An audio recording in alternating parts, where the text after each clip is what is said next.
नमो बुद्धाय, नमो धम्माय, नमो संघाय। जय भीम, जय संविधान, जय भारत। आज देश में जो उथल पुथल हो रही है, उस संदर्भ में मैं आपसे डॉक्टर बाबा साहब अम्बेडकर, इनके 4 नवंबर 1948 जब संविधान का प्रारूप प्रस्तुत कर रहे थे और 25 नवंबर 1949 जब संविधान को सौंप रहे थे, इन दोनों समय डॉक्टर बाबा साहब अम्बेडकर ने भारत के प्रति गहरी चिंता व्यक्त की थी।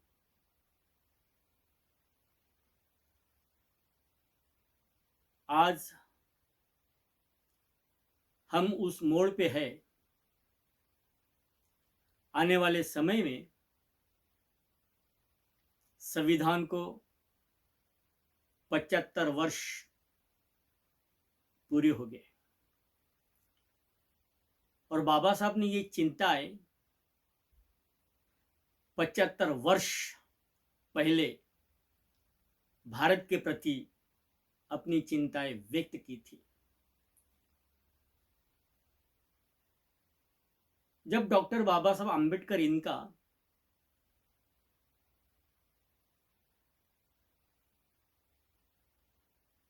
संविधान में दिए हुए भाषण को पढ़ने के बाद उसमें से 3 चिंताएं जो डॉक्टर बाबा साहब अम्बेडकर ने भारत के प्रति आने वाले समय में जो जताई थी, उस संदर्भ में मैं आज वही भाषण का स्वरूप आपके सामने रखने जा रहा हूं। देश के भविष्य को लेकर मेरे मन में एक चिंता हो रही है। एक डॉक्टर बाबा साहब अम्बेडकर कह रहे हैं, देश के भविष्य को लेकर मेरे मन में एक चिंता हो रही है। 26 जनवरी 1950 को भारत एक स्वतंत्र देश बनेगा, लेकिन प्रश्न है कि क्या वह अपनी स्वतंत्रता बनाए रखेगा। इतिहास बताता है कि भारत पहले भी अपनी स्वतंत्रता खोई है और अब भी वह अपने लोगों की बेवफाई और विश्वासघात के कारण सिंध पर मोहम्मद बिन कासिम का आक्रमण में राजा दहर के सैन्य कमांडरों ने रिश्वत लेकर अपना राजा या फिर अपने राजे का साथ छोड़ दिया। जयचंद मोहम्मद गोरी को पृथ्वीराज के खिलाफ लड़ने के लिए बुलाया। शिवाजी के समय मराठा सरदार और राजपूत मुगलों की तरफ से लड़ रहे थे। अंग्रेजों के खिलाफ 1857 की क्रांति में भी सिख ने तटस्थ रहकर मुख दर्शन की भूमिका निभाई। ये डॉक्टर बाबा साहब अम्बेडकर संविधान सभा में कहते हैं। ये सब बातें हमें सतर्क करती है कि इतिहास दोहराया न जाए। हमें अपनी स्वतंत्रता की रक्षा के लिए एकजुट रहना होगा। क्या इतिहास खुद को दोहराएगा? यही चिंता मुझे सता रही है। ये चिंता इसलिए और गहरी होती है क्योंकि मेरे पास जाति, धर्म जैसे पुराने शत्रु के साथ साथ अनेक राजनीतिक दल हो गए जिनके विचार आपस में भिन्न और विरोधी हो गए। ये प्रश्न है कि क्या भारतीय अपने धर्म से ऊपर देश को रखेंगे या धर्म को देश के ऊपर रखेंगे? यदि राजनीतिक दल धर्म को देश के ऊपर रखेंगे तो हमारी आजादी फिर खतरे में पड़ सकती है और शायद हमें हमेशा के लिए समाप्त किया जा सकता है। ये डॉक्टर बाबा साहब आम्बेडकर संविधान सभा में भारत के प्रति अपनी चिंताएं व्यक्त कर रही है, उसी के संदर्भ में मैं आपको ये सारी बातें बता रहा हूं।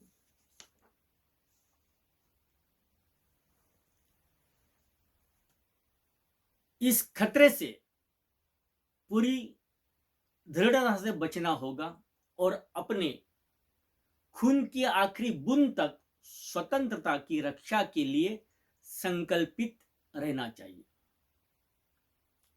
26 जनवरी 1950 को भारत एक लोकतांत्रिक देश बनेगा जहां जनता की, जनता द्वारा, जनता के लिए सरकार होगी। लेकिन प्रश्न उठता है कि उसका लोकतांत्रिक संविधान क्या सुरक्षित रहेगा? क्या भारत इसे बनाए रखे या खो देगा?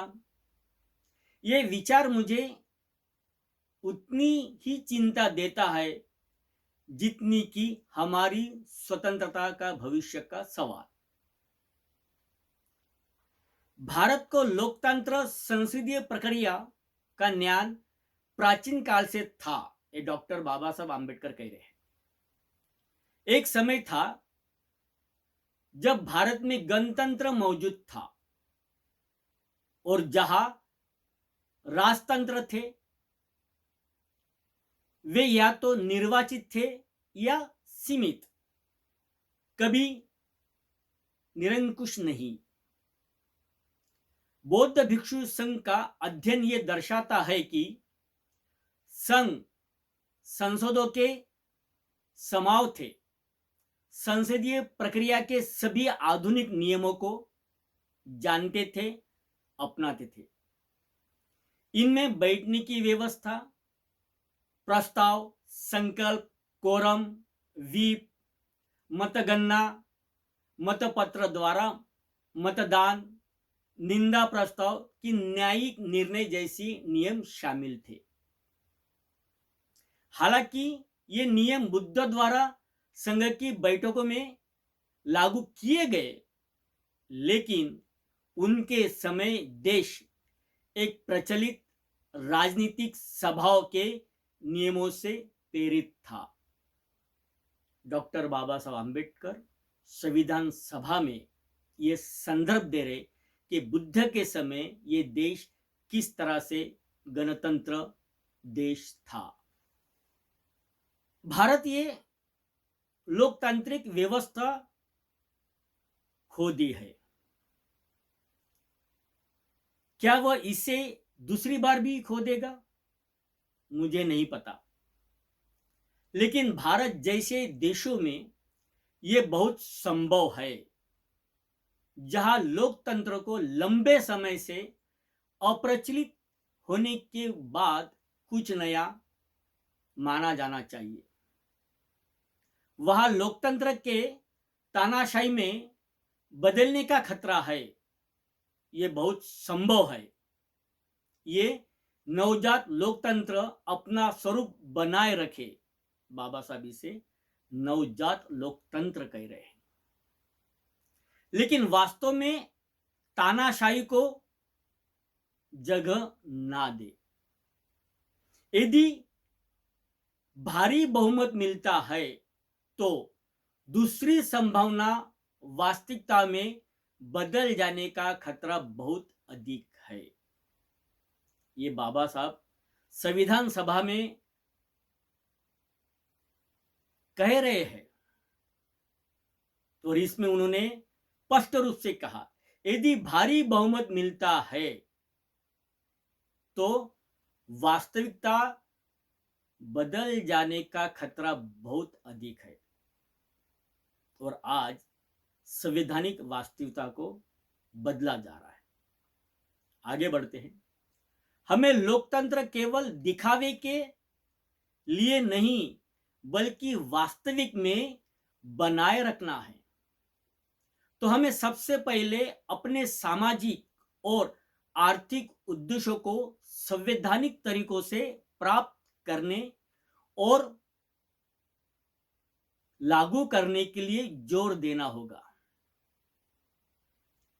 हमें क्रांति के खूनी तरीकों, इसमें बाबा साहब क्रांति के खूनी तरीकों की बात कर रहे हैं। अब वो खूनी तरीके क्या हो सकते हैं?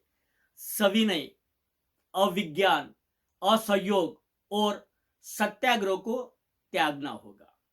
जब संवैधानिक रास्ते उपलब्ध नहीं थे तब ये असंवैधानिक तरीके का औचित्य था, लेकिन जहां संवैधानिक तरीके खुले हैं वहां असंवैधानिक उपायों का कोई स्थान नहीं हो सकता।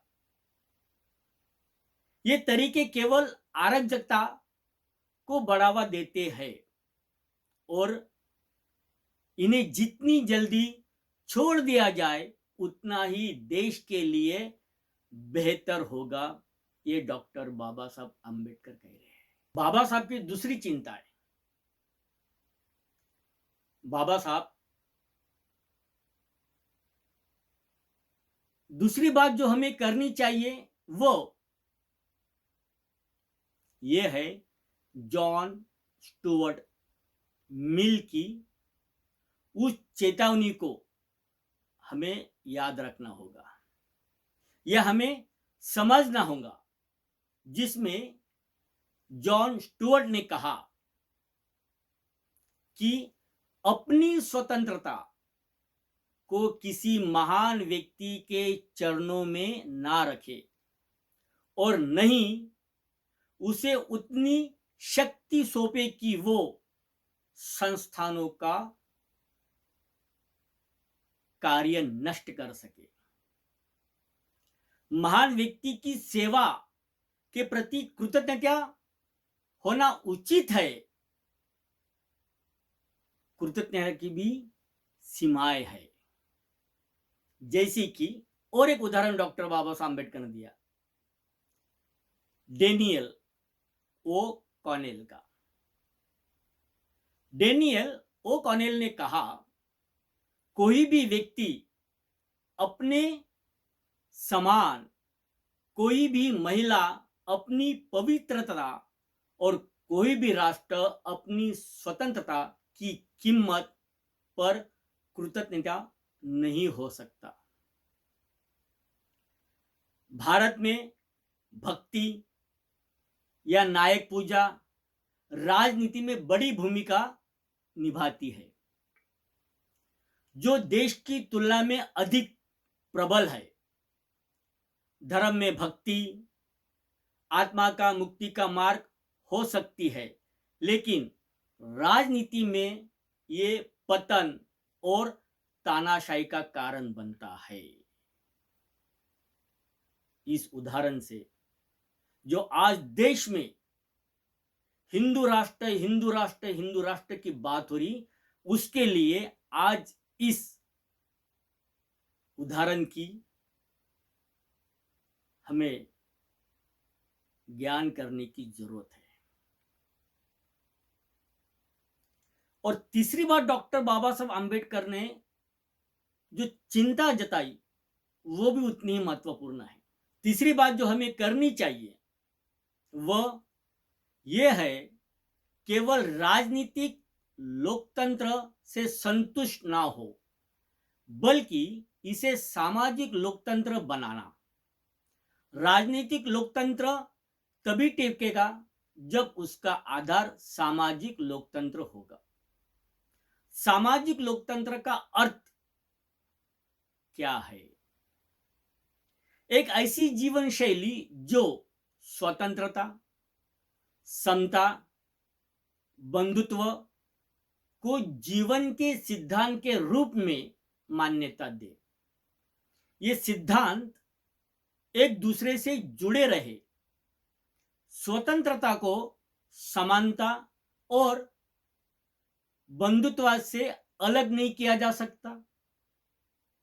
समानता के बिना स्वतंत्रता कुछ लोगों की सर्वोच्चता पैदा करेंगी। स्वतंत्रता के बिना समानता व्यक्तिगत पहल को खत्म कर देगी। बंधुत्व के बिना समानता, स्वतंत्रता स्थायी नहीं हो सकती। आज यही चीज हो रही है। डॉक्टर बाबा साहब आगे भी कहते हैं, भारतीय समाज में समानता का अभाव है और आज हम देख रहे हैं कि भारत में असमानता का अभाव है। सामाजिक स्तर पर अभाव है। हमारा समाज असमानता के सिद्धांत पर आधारित है।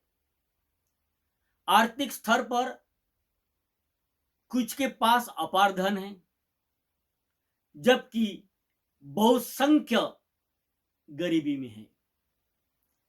26 जनवरी को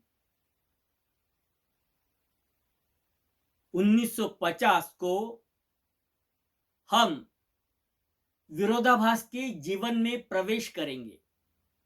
डॉक्टर बाबा साहब आम्बेडकर ने इसे किस तरह से कहा?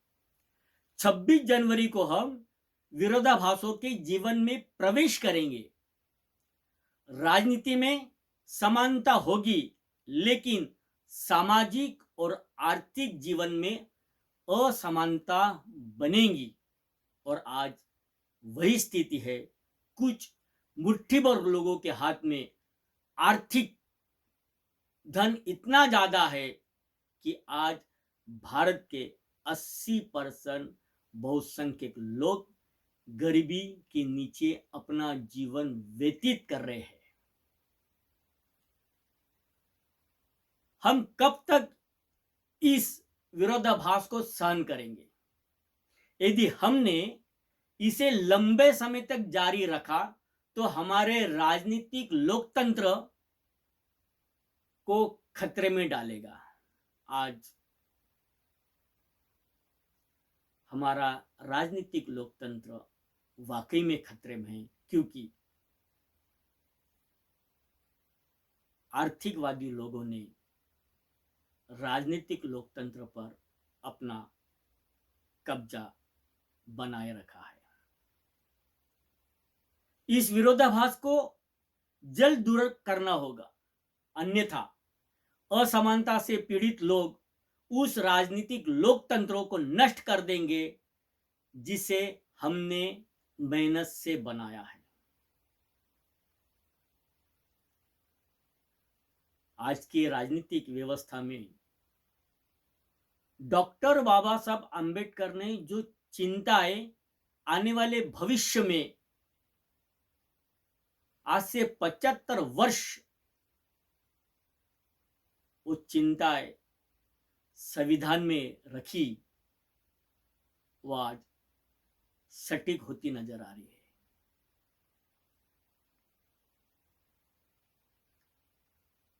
और इसलिए संसद में जो बयान दिया गया वो वाकई में भारत के मसीहा, शोषित, पीड़ित, दबले कुचले समाज के उद्धारकर्ता डॉक्टर बाबा साहब आम्बेडकर थे।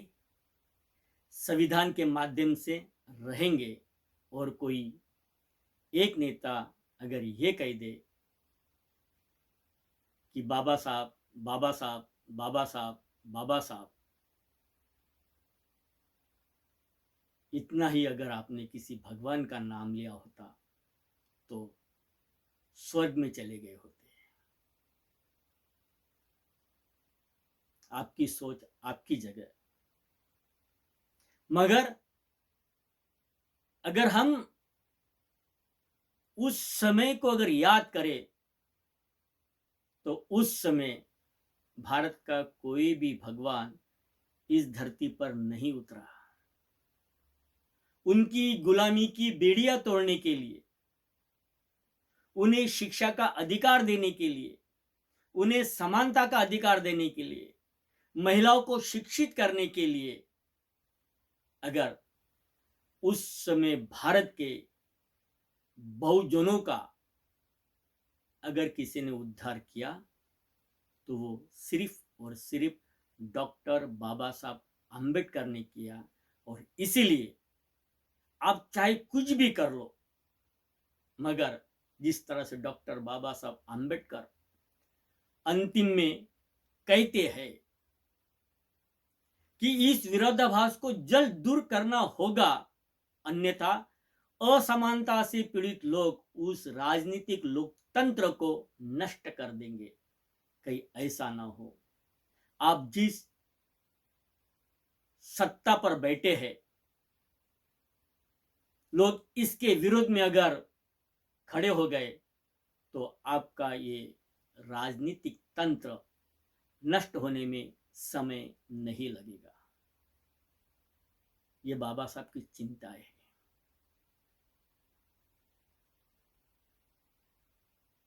बाबा साहब ने उस समय भी अपमान के घुट पिए, मगर उनके समान देश सेवा किसी ने नहीं की। उनके मन में ना तो उस समय नफरत थी, ना ही उनके विचारों में आज के समय नफरत दिखती है। ये आज की सारी हो सकता है कि कभी बाबा साहब के प्रति काफी लोगों ने विरोध किया होगा, मगर आज बाबा साहब का विरोध नहीं कर सकते।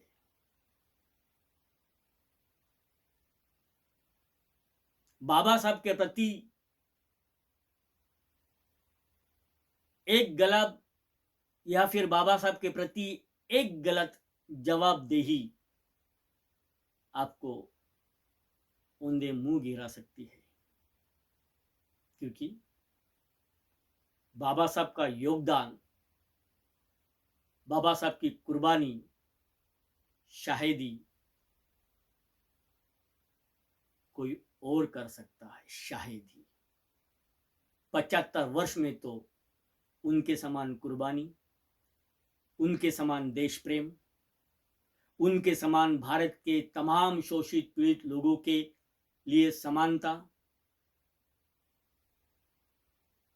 के अधिकार अगर किसी ने दिए तो वो सिर्फ और सिर्फ डॉक्टर बाबा साहब आम्बेडकर। सोशल मीडिया में काफी बातें हो रही है, मगर ये सच्चाई है। इस सच को आप धुतकार नहीं सकते। जितने डॉक्टर बाबा साहब आम्बेडकर जीवित रहते, उनके विचारों से